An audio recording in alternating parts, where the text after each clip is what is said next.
నమస్తే అన్న అందరికీ నమస్కారం। ఉత్తరప్రదేశ్లోని బగ్పత్ జిల్లా బడౌద్ పట్టణంలో ఒక వివాహిత ప్రియుడితో కలిసి హోటల్ గదిలో ఉండగా అనూహ్యంగా భర్త రావడంతో ఆమె హోటల్ పై నుంచి కిందికి దూకి పారిపోయింది।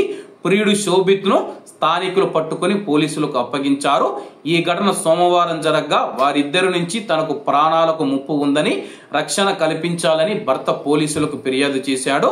మహిళ హోటల్ గది నుంచి కిందికి దిగి పారిపోతూ ఉన్న వీడియో వైరల్ గా మారింది।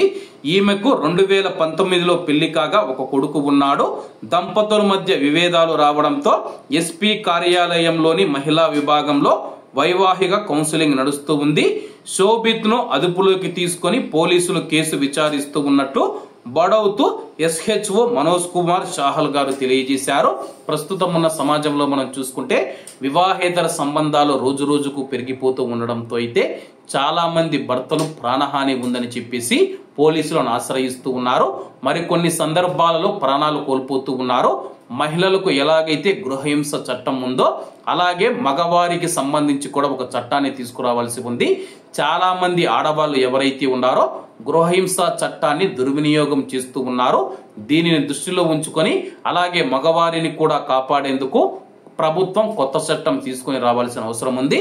కాబట్టి అందరూ బాగుండాలి, అందులో మనం ఉండాలి। అందరికీ నమస్తే అన్న, జై హింద్।